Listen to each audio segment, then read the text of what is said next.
So please stick around. We will be right back.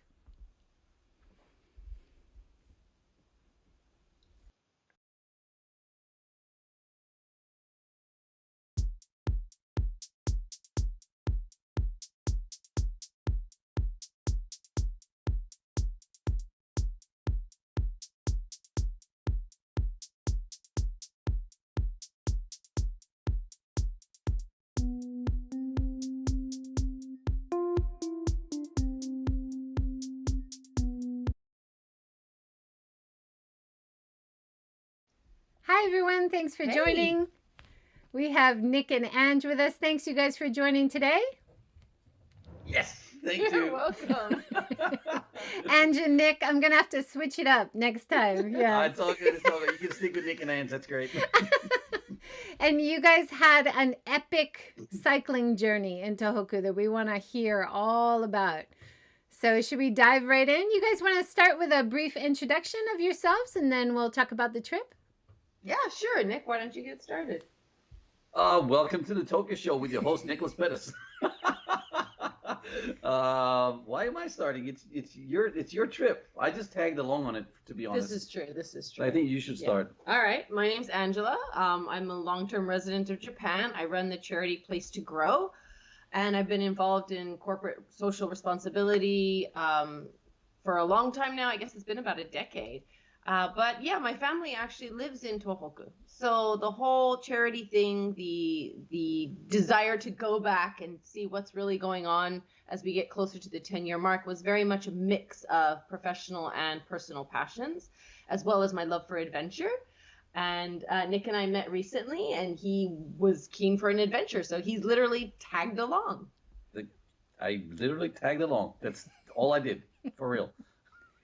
It's but great. You've been here a long time as well, right? Yeah. Okay. So, I mean, if you guys don't know me, I have a YouTube channel, a very tiny little YouTube channel called The Tohoku Show.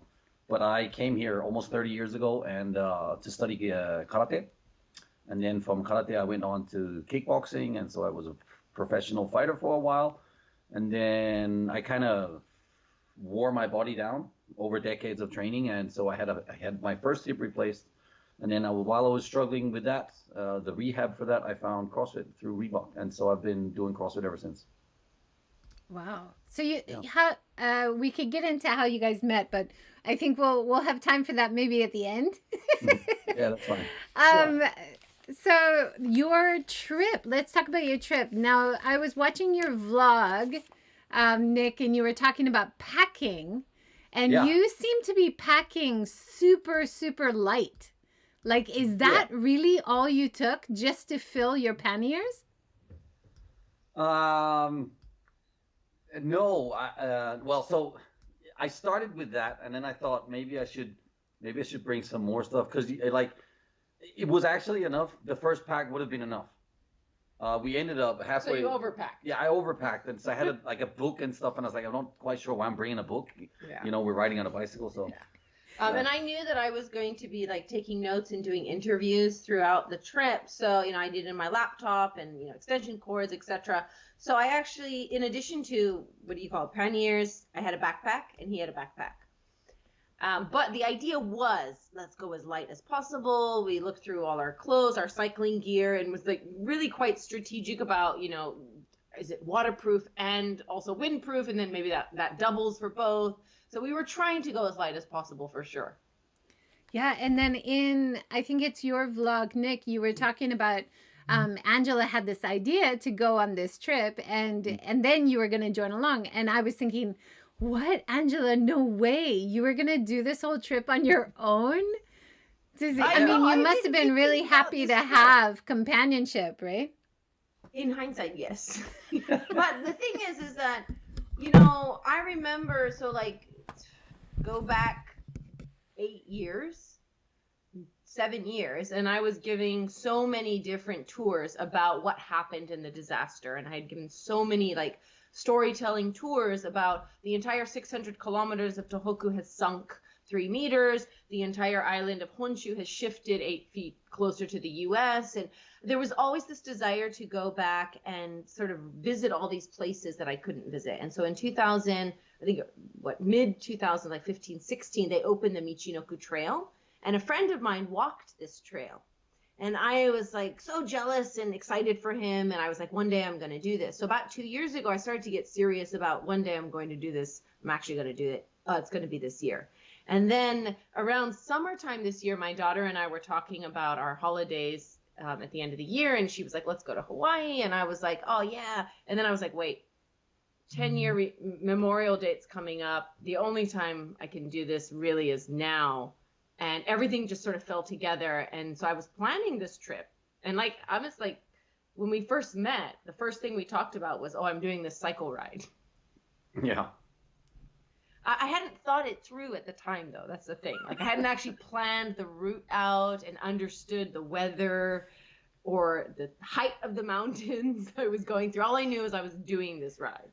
Well, it's a great adventure, but I think it looks like it might have been a little bit harder than you expected at some point. But Like, we'll get to we'll get to that. Yeah. Well, So I in mean, October 29th you started? Let's take it day by day. October 28th, we took the Shinkansen to Aomori. And we spent a night with my parents at my parents' house because they run an Airbnb. And it was nostalgic for me because the whole charity and the volunteer initiative started from that house and from that space with my parents. So that was incredible for me to be able to share that and start from there. And then we went to Hachinohe, which is the start of the actual Michinoku Trail. Yeah. Yeah. And then we cycled. No. You need to slow down a little bit. My biggest fear on going on this trip was if it was going to rain. Because if it gets rainy and you get wet and cold and you got to like ride for like hour after hour in the rain, this was my biggest fear, and it was raining on the first morning. No, but I told him I'm the Hare Onna, which is the sunshine lady in Japanese, like, what do we call this? It was Folklore. really cold and it was raining. Yeah, but right I at the told beginning. him it was going to be fine, and it was fine. We had a rainbow on the first day, and then the sun broke.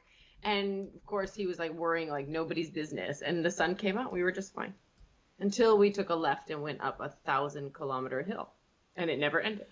I mean, it looks beautiful. It looks like from the first day you had beautiful coastline views of the ocean and the countryside. And of course, along the way, because you are founder of Place to Grow and you've worked with local NGOs trying to help recovery and rebuilding over the years, you were also meeting with locals along the way and kind of assessing how things are in reality now as we're coming up to the 10th year since the disaster. I was looking at 3 specific things. The first one was the infrastructure rebuilding, because I was really curious about where all this money is being poured into from the recovery fund. And then secondly, I wanted to hear from the community leaders about projects that really supported them. And I was hoping to hear about projects that maybe didn't support them and that we could learn from. And then thirdly, I knew it was going to be beautiful. I just knew the terrain was going to be beautiful, and I was interested in actually experiencing that beauty.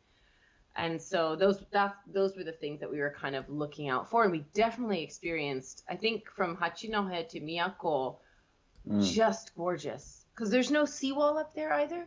And it's just kind of rugged. It's very like wild and mountainous and a bit wild, I think is the word, but gorgeous. I think we took a left turn, and then we just like, because we were right at the beginning, we're just like, hey, we got lots of time, let's go and explore something. And so like, I don't know, 10 minutes into the ride, we saw this what do you call it, the sea town village, the harbor kind of thing.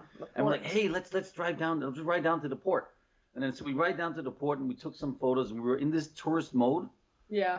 And then we had to go back to the real trail, to the real road. And then it's like after like 200 meters down the street, we took a left, and it was like I think about an 800-meter climb, or maybe 1,000-meter climb, like literally going up really, really slow. You could walk faster than that. And it's like, okay, this just got real, because we have another 140 kilometers to go today. And I was like, I've done this before, because I've done 2 long-distance cycle rides. This is how it is. Except I didn't realize it was just that all day and then all night. We didn't get to our hotel until 9 p.m. that day. We looked at the at one point. Well, I looked at it because I was a little bit ahead of her at sometimes, so I had time to look at my phone a little bit. And so I looked at the weather report and stuff like that because I was worried about the rain again. And then so it says sunset at 4:35, and I'm like, it's 4:25 now. So when she catches up to me, it'll probably be 4:35. And then I'm just gonna do this little song for her to cheer her up because we were only halfway there. Yeah. Oh my gosh. So this is the point around where I start thinking like, oh no, I think I may have made some miscalculations. And then, I realize, okay, because Nick's there, I'm like, okay, we're going to power through. Like if it had been just me, I probably would have had to make other plans and find a different hotel. And I don't know what would have happened, but because he was there, we were definitely going to go on through. But then 2 hours later, it's like 6 p.m. It feels like it's midnight. It's pitch black on these mountain roads. We have little tiny lights and we're getting through. But I start having these thoughts of like, gosh, I really could have done this recap by survey potentially. Like there's probably a way I could have emailed these people. And then I see these like abandoned park benches and I'm like, could I sleep under that bench if I needed to? It was because it kept going up, and then you get these highs when you're going down because you're rolling down these mountains, and it's really dark and scary, and you can't see anything. And then there's only really so cold. Oh yeah, it was really cold. So cold. There were random lights positioned on on sharp corners only, and then but then you end up going up another mountain, and it's just like, and how far we've gone? Oh, there's another 30 kilometers to go, and it's just got later and later. Slow. It was just so slow. Yeah. So slow. When I saw this map, because you were using this app to show you in like a video how you were climbing and what your route was, and it says 140.6 kilometers, and I'm thinking, is that right? Could they really have done that?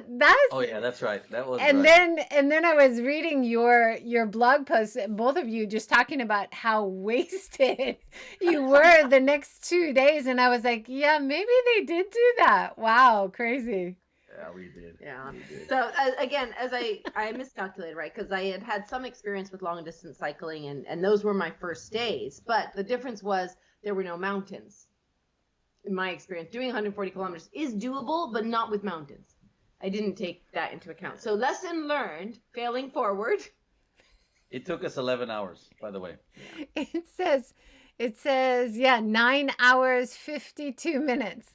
No, but that's actually only moving time. That's only moving time. So that Because doesn't we're include taking breaks. Yeah. So the breaks, like all of it, it took us 11 hours to get through the whole thing. We did find this really cool, like, Obachan mom and pop, something out of like the 1980s, like snack shop 1940s? Somewhere. 1940s, yes, 1940s. 1940s. Abandoned, like it's just pitch black, and then there's this one little twinkly light, 1,000 cigarettes. And then inside is like, some snacks and energy drinks. And that was a lifesaver. I watched that you did a vlog about that, Nick. And you're showing the nice lit shop, and the Obachan who's working there is so friendly. And then you turn the camera to the pitch black dark, and you're like, why would you ever leave that shop? That was like an oasis. Yeah, well, you probably considered asking the Obachan to let you sleep there. I would definitely have. That's amazing. But you guys powered through. And there was another at least 2 hours of riding after that. Wow. And eventually we did make it to Miyako and this lovely hotel that was so kind enough to keep our dinner for us.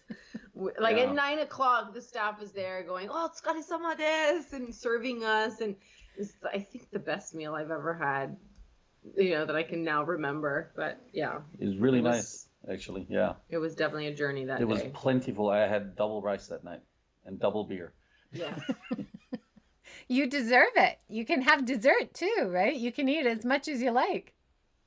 Yeah, well, kind of, yeah. I mean, you can ask me again a little bit later on what happened with the food and the beer. Yeah, what happened with the diet. Yeah. I literally gained 5 kilos on the trip. Wow. Yeah. I mean, my husband and I, years ago, we cycled around Hokkaido. And I just remember, we were really on a shoestring budget. So we were cooking a lot of our own food. but I lost so much weight and got so fit. I've never been more fit in my life. But I had moments which I can really identify with you guys, all the climbing. I had moments on the side of the road where I just had to sit down and cry for a little while and then just challenge again because it was so hard when you're climbing, and you don't know where that's going to end. And then another one comes and it's soul crushing, right? Yeah, it is soul crushing. But then something kind of inspirational happened to me on the second day when Nick turned to me and he was like, "Did you realize we've just climbed 2 mountains or something like that?" And I was like, "Wait, what? I've always just thought of these things as hills. Like you just take hills." And I was like, "Are you telling me that I'm climbing mountains on my bicycle?" Yeah. And suddenly I was just like, "Aha! That's very cool. Okay, I can get with this." Yeah. Turns out the second day was worse than the first. Oh, much worse. Was that day two Miyako to Kamaishi? Yeah. Yeah.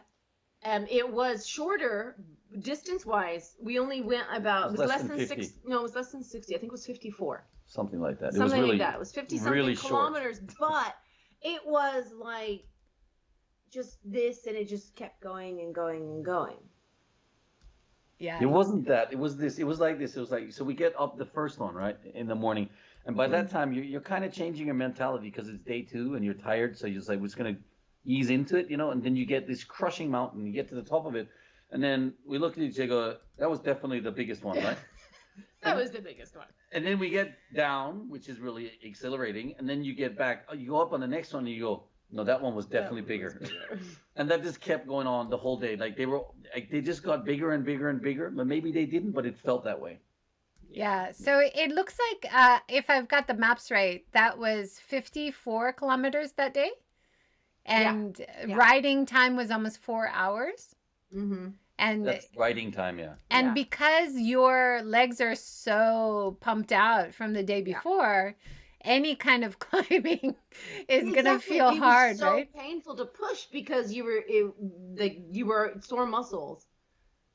So that was pretty brutal. Yeah. For me, on the second day, the first day, it's like you bite down and you have a goal, and it was like I could see that she was struggling with, and I was struggling. So if I'm struggling, then I know that she's struggling, basically. So I was like, I got to show some kind of like really like strong support here. Like, the old fighter spirit came out somewhere. And on the day 2, I was like crushed by these mountains, like for real. Like spiritually, I went into a dark place and I rekindled something inside me. And then on day 3, I'm not going to go to day 3 yet, but I'm just saying on day 2, I was actually as devastated as she was. And then we get to the end and we felt like rock stars. Yeah, riding into Kamaishi, it's like, now the bicycle is no longer a bicycle. Yeah. It's an extension of your body. But then somehow. The interesting thing for me was the first day, as tough as it wasn't connected so much to the devastation and the tragedy of the Tohoku journey. So it was an experience of like personal and nature and it was great. But then once we left the second day, like even just heading out from arriving the second day, we started to see the remnants of the disaster. Mm. So I felt a little bit grateful to have had that first day to just like actually focus on just getting through this personally, just as a human. And then the second day, I was like, okay, I have a little bit of yo-yo, a little bit of space to accept what I'm seeing and connecting that to the disaster and all the experiences that I've had these 10 years with supporting survivors. So for me, that was just an interesting I had that moment where I was like, okay, here, we're going into it now. And then you start to see the seawall being built and whatnot. The seawall for me was like, because I've only been up there like a couple of times for events and stuff like that. But the seawall for me was, in Kamaishi, honestly, I felt like I was in a prison camp.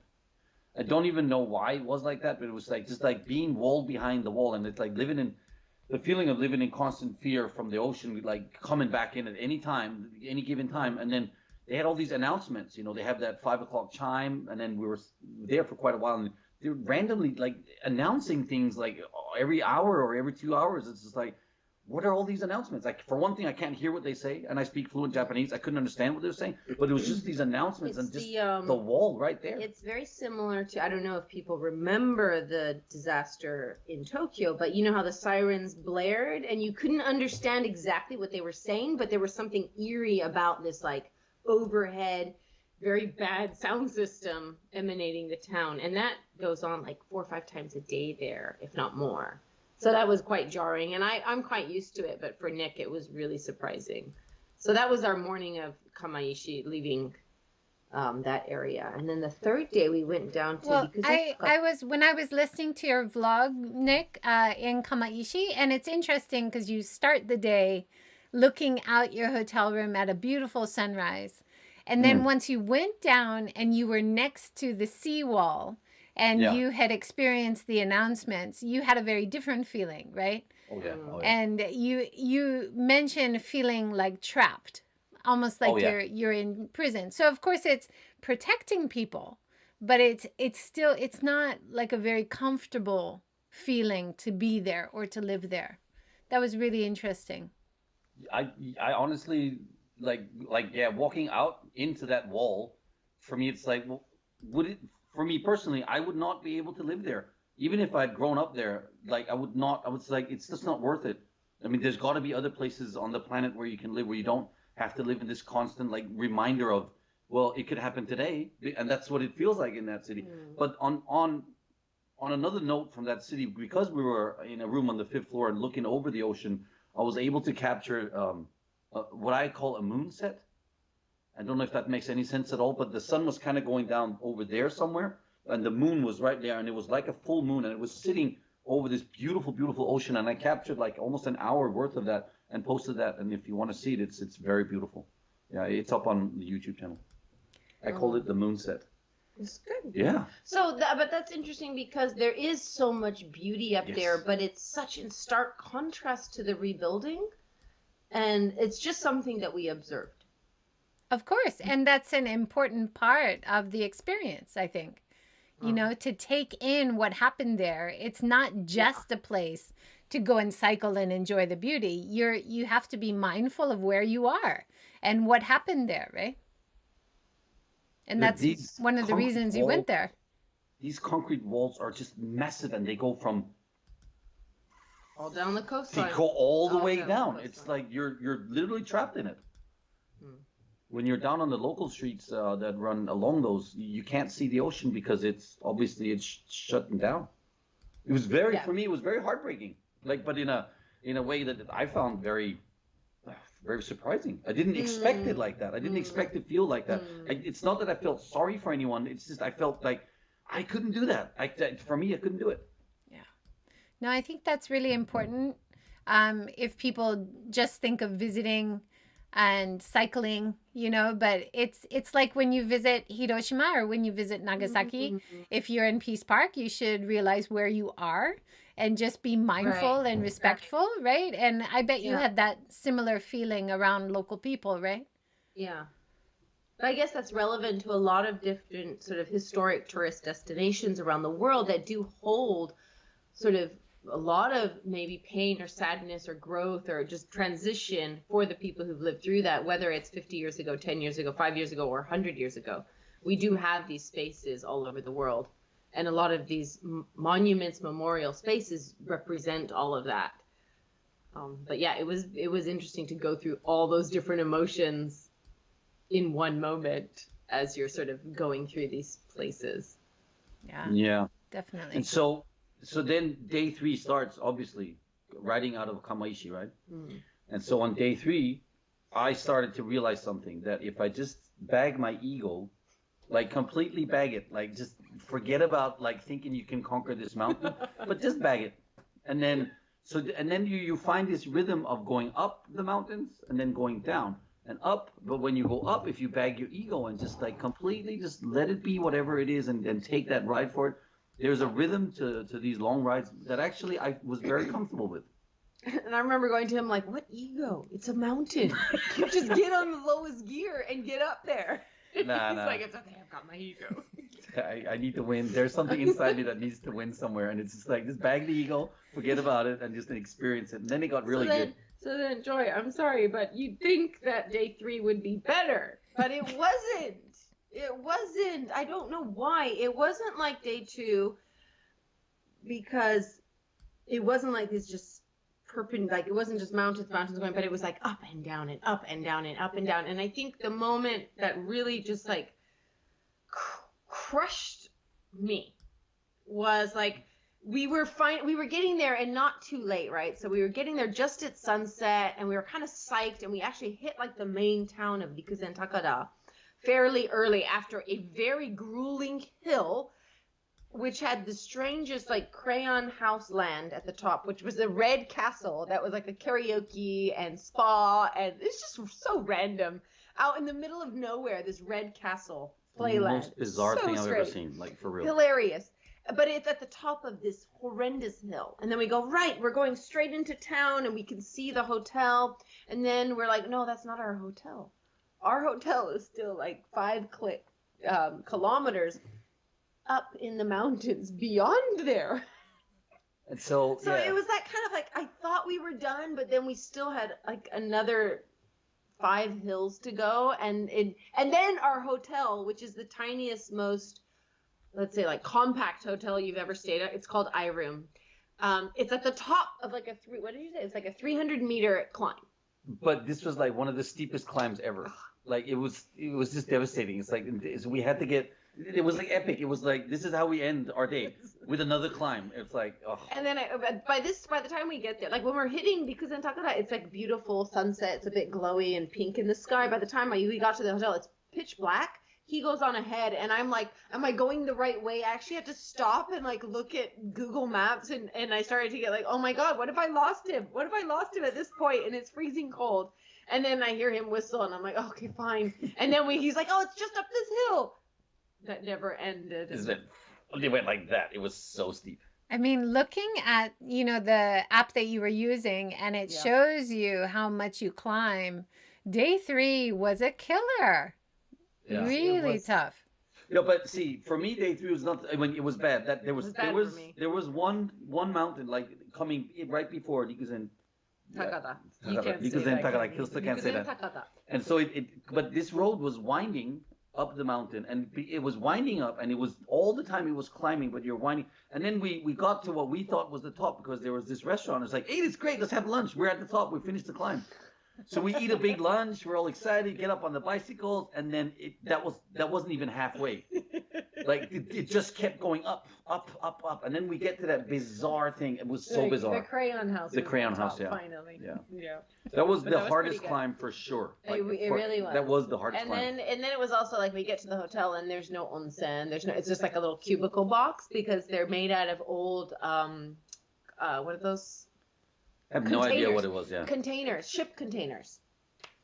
But then the cool thing about that night, so that was the start of all the local interviews. So that night we went out for dinner and we met some of the local leaders, and it was so inspiring.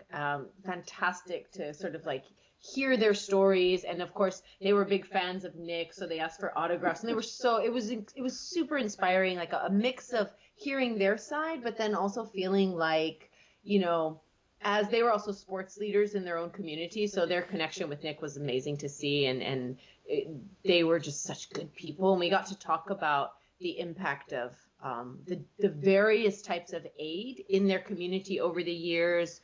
How have their local political leaders reacted, but alongside how have the mothers and the kids and they themselves been coping with everything. And so in a weird way, although I was so exhausted, it was one of the best nights. And then by chance, they were doing fireworks that night.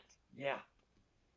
It was like, walk right out of the restaurant, you could just stand there and you could see the fireworks up on top of the mountain. It was amazing. We were so tired that we only got about 5 minutes of it, but it was so random, and like, how lucky was that? So it was a really rewarding night in the end. I think that one was one of the ones that I really remember. I vlogged about it.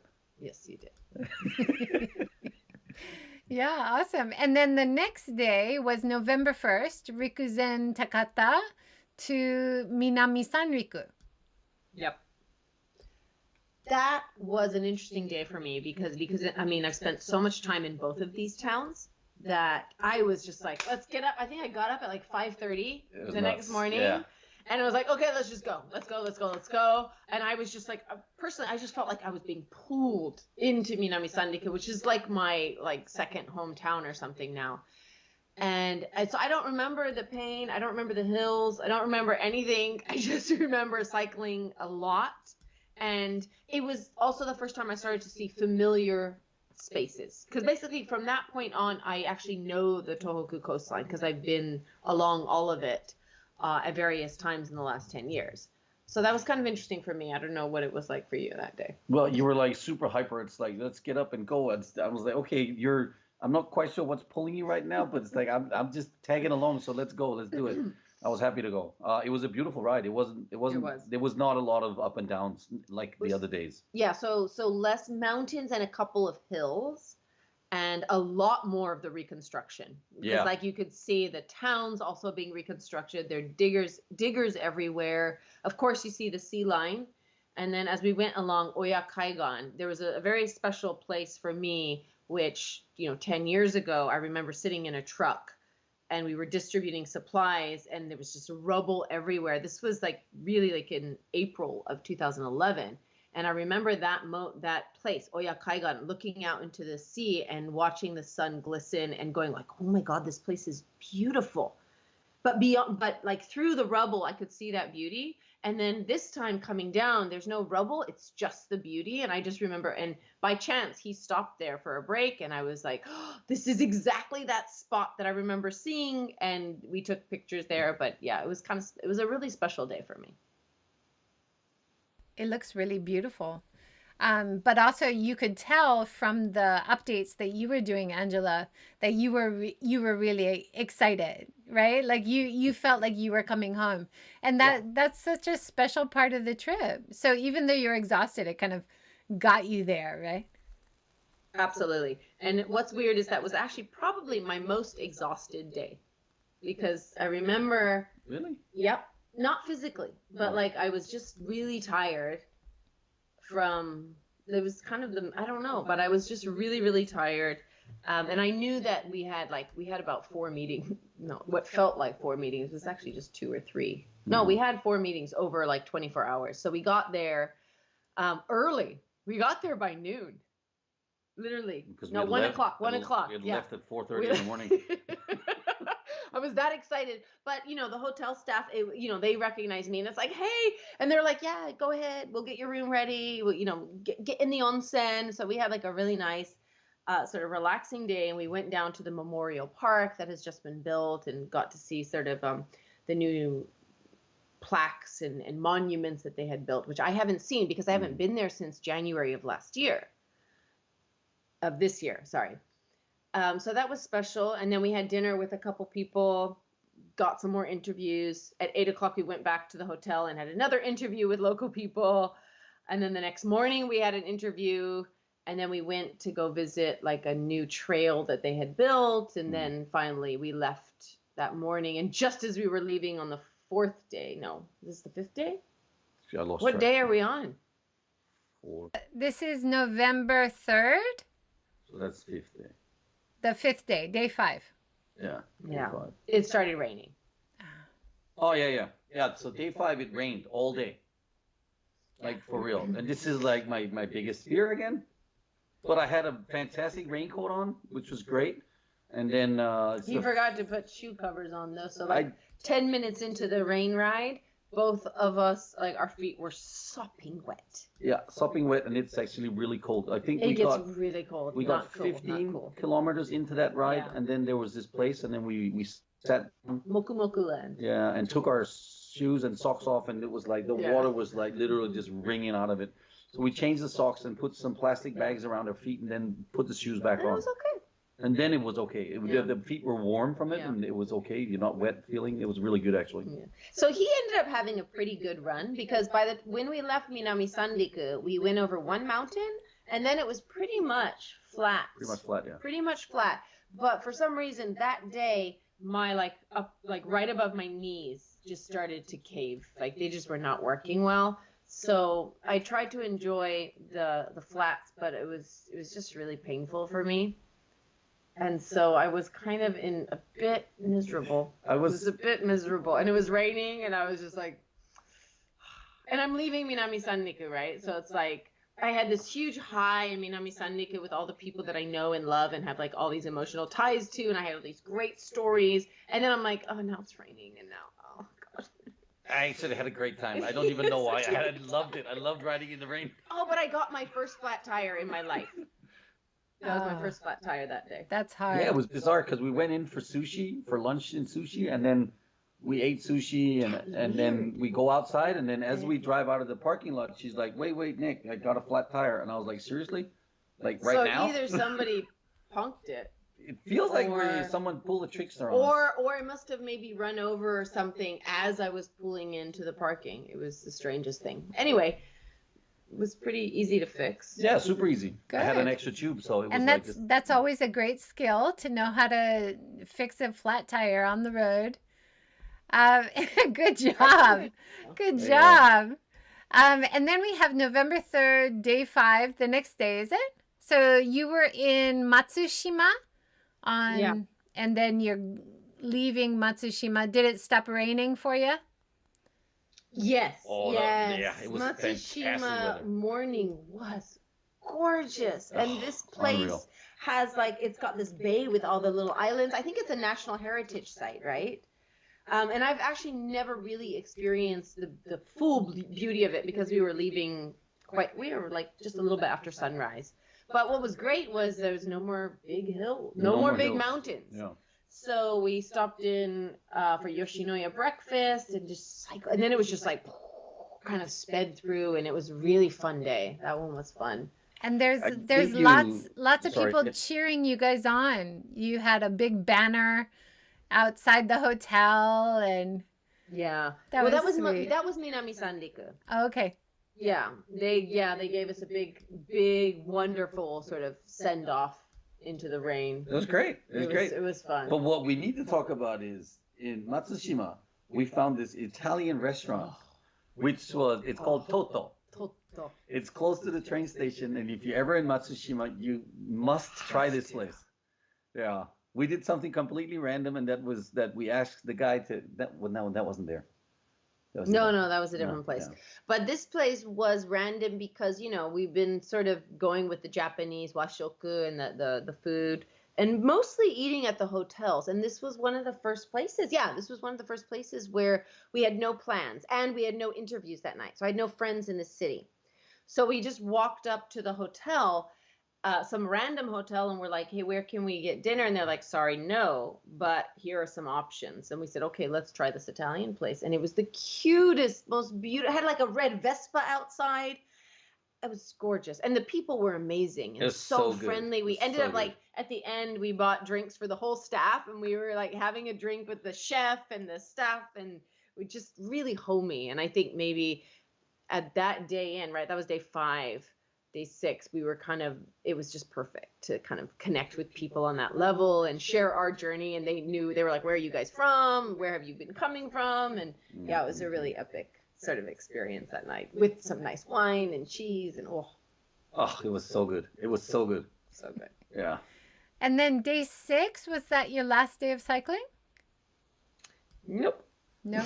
How many cycle Oh. days did you have? No, No, it so wasn't. it was almost though. So that was, so we left Matsushima to Soma. Yeah.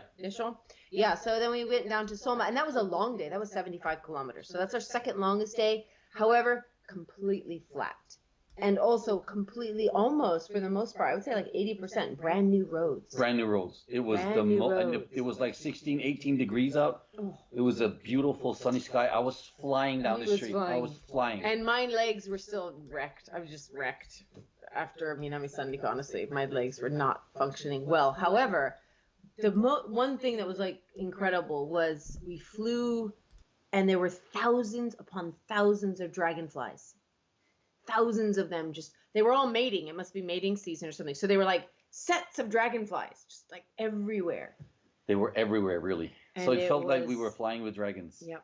That's our hashtag, flying with dragons, by the way. So I saw that comment, Nick, you were saying sometimes while you were cycling, it felt like you were flying with dragons. So that's where it comes from, right? Yeah, yeah.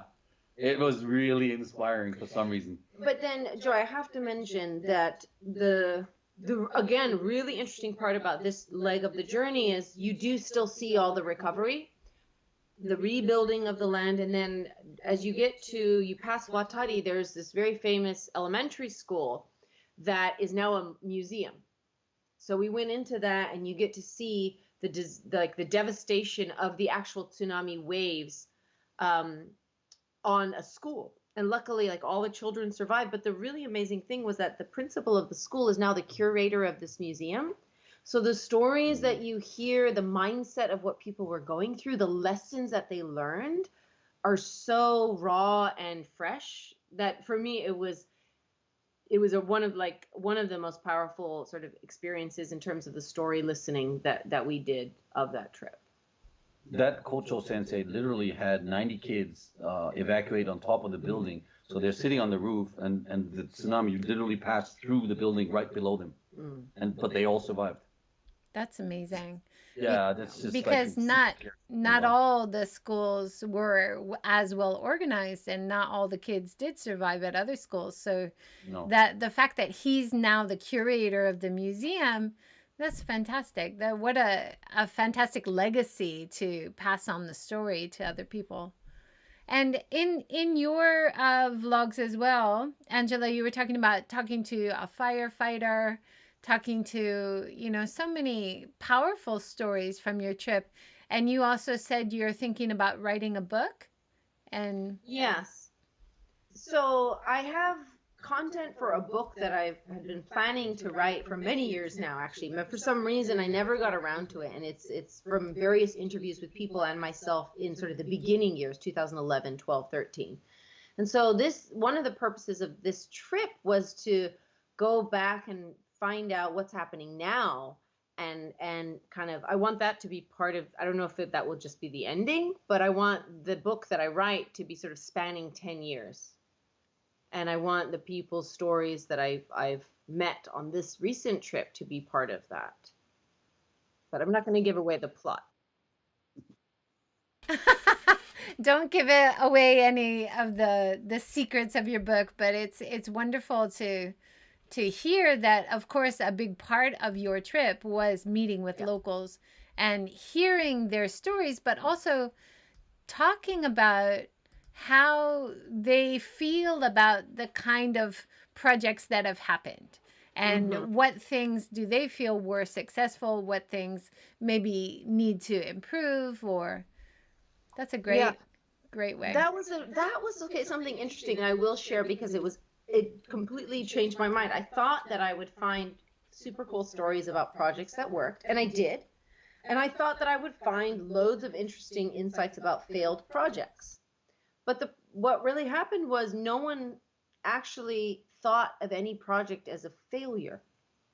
This is what I was told. They were like, so many people make mistakes. All of us make mistakes when like rebuilding and building these projects. What was more important was the connections that we built through those activities. And I was so not prepared to hear this. I was just like, but the project didn't work as it was supposed to, so it must have been a failure, and then thereby maybe we don't need that in the future. Like, I don't know, I was coming at this from this really logical perspective, and almost every single person I interviewed told me, no, there wasn't really anything that in hindsight we didn't need. What was more important was that we built all these connections and we built these friendships. And honestly, my mind was blown. I was just like, oh, wow, okay. That's really fantastic. And that it is quite powerful. It seems like it would be easy to complain, right, about certain things that didn't work. But to hear that they really value the human connection or the community building, that's really fantastic. Tove says, looking forward to the book, Angela. Oh, thanks, Tova. That's awesome. I think we went too fast past your most heartfelt part. Should we go back to that a little bit? Because you met with people in Minami Sanriku, right? And that's where Place to Grow has the Santa Soul Train and everything. Do you want to talk a little bit more about that stop?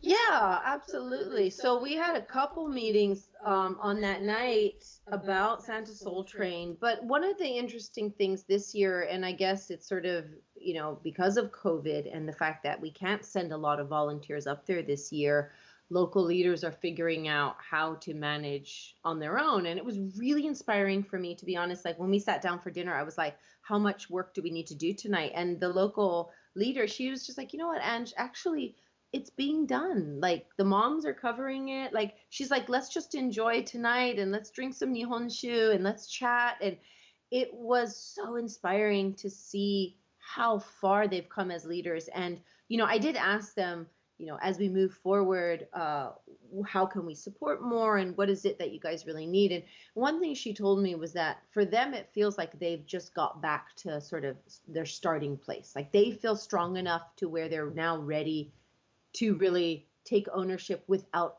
aid, without any support. They don't need Shien.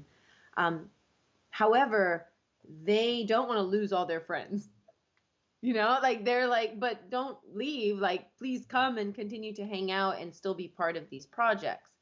And so for me, that was really interesting because it felt fantastic. Like as a person who sort of was there when I remember seeing some of these people incredibly depressed and without a lot of creativity and without like a strong sense of leadership. But now looking at them, I'm humbled and I'm in awe of their resilience and their strength. And that's just really inspiring to be around so then in the end, we just had some good nihonshu and had a really good time. Great dinner. And Nick, how about for you? Anything about all the meetings with locals or the cycling or the views? What was your standout point of this trip? Anything? Any takeaways? I think I mean, for me, I was just like really just wanted to tag along and be like a supporting kind of thing. And so obviously through working with a lot of media over the last 2 decades, basically, I felt that I was helping out with the interviews and getting them to open up and getting like a little bit different angles and asking different questions that she was asking. And so we were filming that and recording that just for reference. We're not sure if we're going to use it anywhere, but at least we have it and she can go back and look at it and she can be inspired to write her book and stuff like that. But I think it's like when you get to know someone, I think if you're interviewing a person for the first time and you never met this person, I think you need to kind of get to know them a little bit to understand before they really open up to you. And it was definitely one of the things that I felt on that night, right, with the three of them, the two leaders and the shacho kind of guy. So these three people were very reserved and they were very also holding back. And she jumped straight into it and said, "Oh, so what do you think about this?" And they're like, "Whoa, okay." And I'm always doing this, by the way. Right. Okay, is everybody here? Right. So So for me, it was just really cool to have like a really good teamwork that worked out. Also, the supporting factor, like during the ride, like for example, we didn't even talk about tunnels. Like riding, there were massive tunnels. Like there were some massive tunnels, and they're in the nighttime when it's cold and it's rainy or it's just really cold outside. When you get to tunnel, it's like a lifesaver because it's nice and warm and there's light. And then you get out of the tunnel and it's just pitch black and you're riding down this mountain and you're like scared because it's going fast and you really can't see where you're going. And then so she almost got killed in one of the tunnels. She literally got driven off the road and bumped into one. But that's the difference between tunnels at night when they're a lifesaver and then in the daytime when they're a death trap. The death traps, for real. It's super scary to go through the tunnels during the daytime. And the pavement on the sides are like all boko, like uneven. And so when the car behind me honked, I like shuddered. And then I was just like sort of like got caught in that bad pavement and literally went right into the side of the wall. Luckily, I didn't fall down, but it was pretty scary. But it was really interesting to notice how they were so welcoming in the middle of the night. Yeah, they were warm and like I was bizarre. like, yeah, and then from that the next day forward, I was scared. It took me 2 days to kind of get over. Like I almost had PTSD of the tunnel. Yeah. And it was just like, you can do this, you can do this, you can do this. It's fine. don't let them honking like knock you off your your roll. And so I would just sort of like find like good pavement and just say, no, I'm not giving up my ground. You can honk all you want. I'm sorry. I'm not going anywhere. So then I also learned, though, you definitely need bright lights on the back, even if it's daytime. Yeah. A lot of bright lights. Otherwise the cars won't respect you. And that was a whole other really interesting part of this journey, was about the dynamics between cars and like bicycles on roads like this. Definitely. Yeah.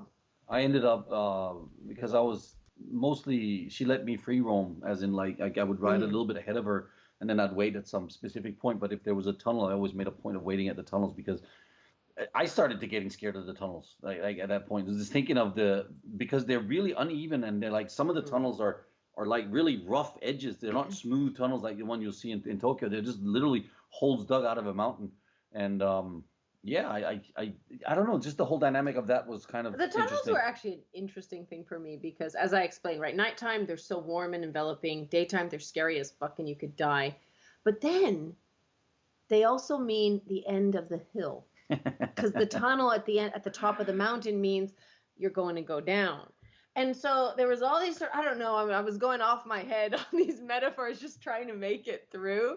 So it was interesting, but it also made me think about like how we build roads, and then how we build roads equal the quality of life, because I started to think about how awesome cycling is for ecotourism, right? And how we're cycling on these amazing roads, we're stopping off at these little shops.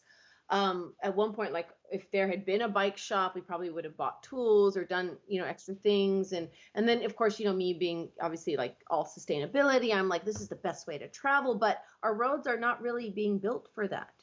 Why don't we have designated cycling spaces? And should we be having these? And why has nobody done this yet? And should I be speaking to a governor or somebody who's in charge of this?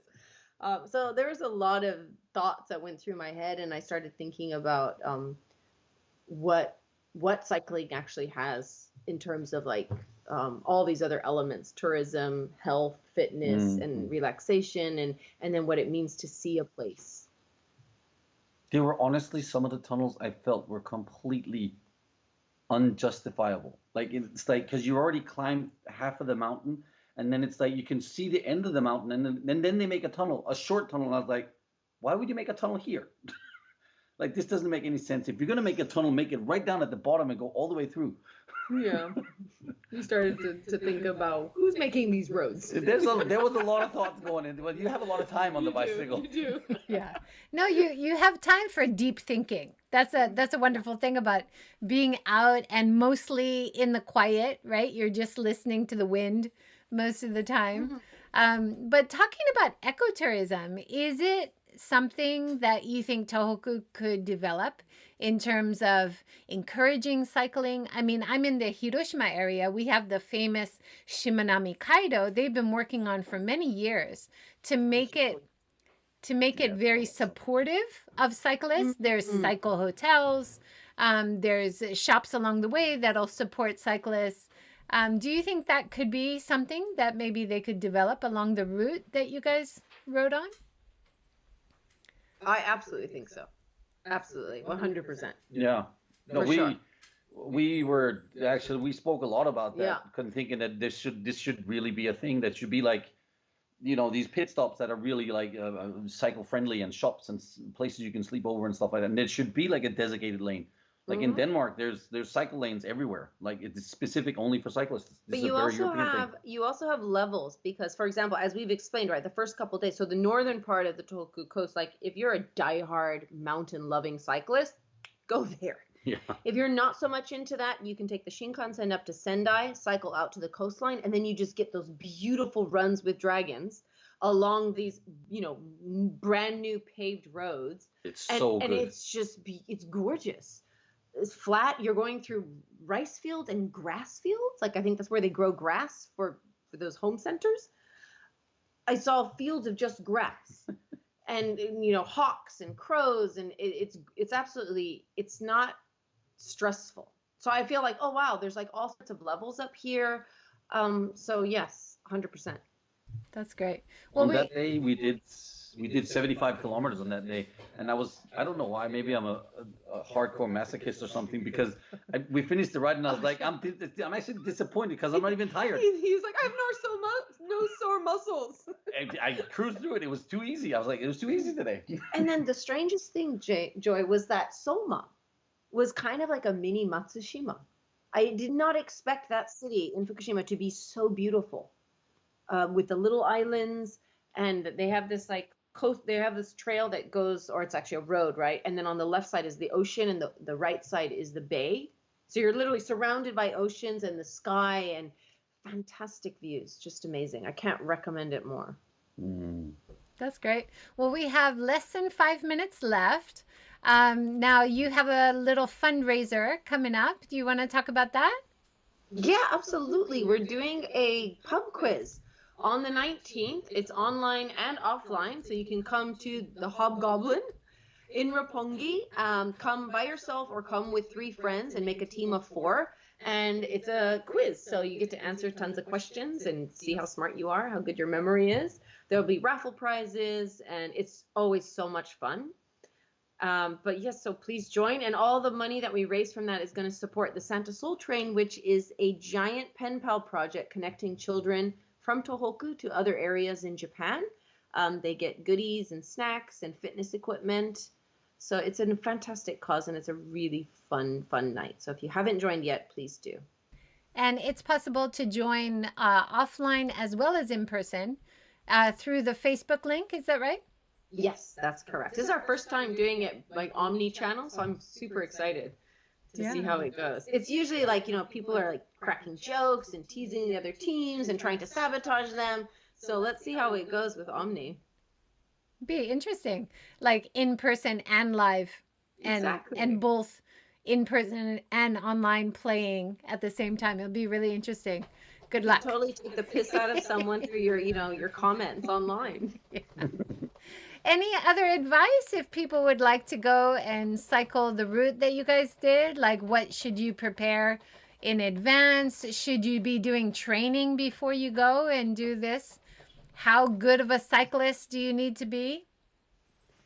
Just wing it like we did. No, definitely rain gear. I would say there's nothing like when you get cold and wet, you can't go on. Oh. So you want to invest in good rain gear and plastic bags on your feet before it rains, or just get good rain covers. Yes. That for me, that would be my number one thing. Just invest in good rain gear, because if you have that, you can power through anything, even if it takes you time.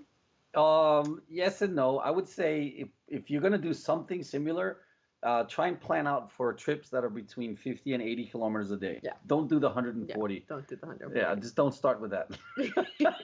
That was a little bit too ambitious, perhaps. Yeah. Yeah, absolutely. I mean, there are some diehard pro cyclists or experienced cyclists that would have loved it, but for let's say the average person, I wouldn't recommend what we did on the first day, just to be super frank. Yeah, we came to the conclusion that if you want to have also the sort of space to, like, if you see something beautiful, to be able to take time to get off your bike and actually check it out and take photos, 50K, 60K, max 80K a day is probably just fine.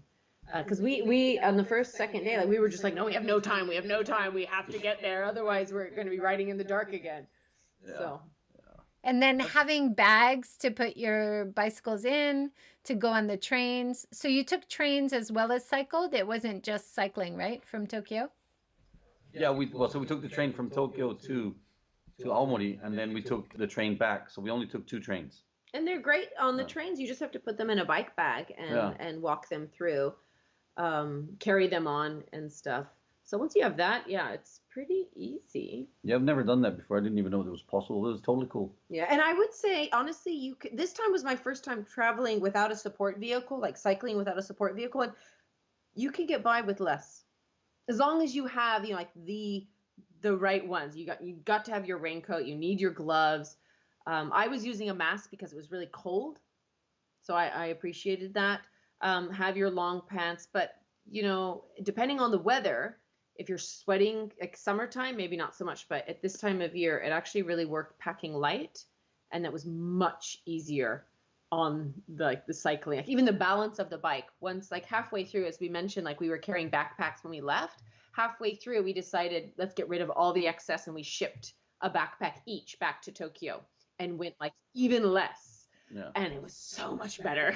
Yeah. It Well, was that's, so much I mean, better. I'm kind of amazed that you were able to travel so light, because I would have expected it be much colder up there this time of year, but it was okay, huh? It's the right equipment. I mean, Yeah. she had the right The equipment. right jackets. Yeah, the right jackets. the right Yeah. and layers, right? Yeah. And on the really cold days and times, or the rain, it's like 3-4 layers.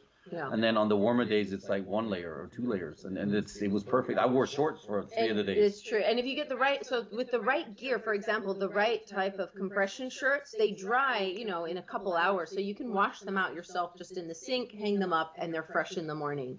And the outer ones, they last a whole week, so it doesn't matter. That's great. Yeah. And pretty easy to book accommodation along the way. That was no problem.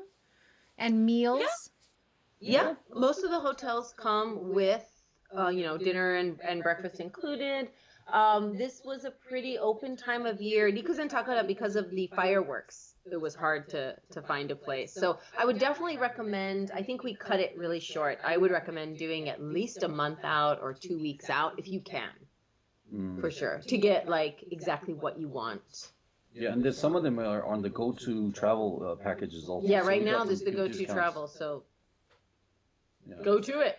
It's the right time. They gave us a whole bunch of like tickets, Yeah, like you 1,000 can yen use tickets. these coupons, and you can use them for your meals or extra omiyages. Yeah, So it was great. highly recommend it. Just the whole experience. Yeah, it looked amazing, and I can't wait to get up there myself. So thank we're you coming guys to so you much. next. Oh, you're coming We're to me? Definitely coming to you next. Yeah. Come to Hiroshima and cycle Yeah. Shimanami. Yeah, definitely. Take the train down there Yeah. and then ride around down there. You're gonna find it a bit too easy, I think, after your big hills We and go across the Japan Alps and then down the Sea of Japan. Okay. I'll take a month off. you can do it. You guys can do it. I believe in you. I actually think that would be Thank fun you. though. I think it would be. Yeah. So I've added links below to Nick, your YouTube channel, and also your website, and Angela, Place to Grow, your website, and the previous interview that we talked more about Thank Place you. to Grow. So yeah, great job, you guys. Well done. Otsukare-sama desu. Thank you very much. Thank you so much for having us. This has been a lot of fun to talk about it and share it with you. Oh, good. I know there's a lot of fans who are following you guys along the way, so hopefully their questions were answered. And we'll have to wait for the book for all the details coming later. Indeed. Yeah. I'll let you know. I'll keep you posted. Yeah, keep us posted.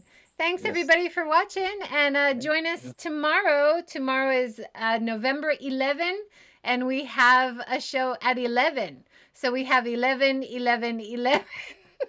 It's pokey time, and we're talking to Ollie Horn, who's a comedian. So it should be fun. Yeah. Okay. Cool. Yeah. All right. Take care, everybody. Thanks for joining. Bye.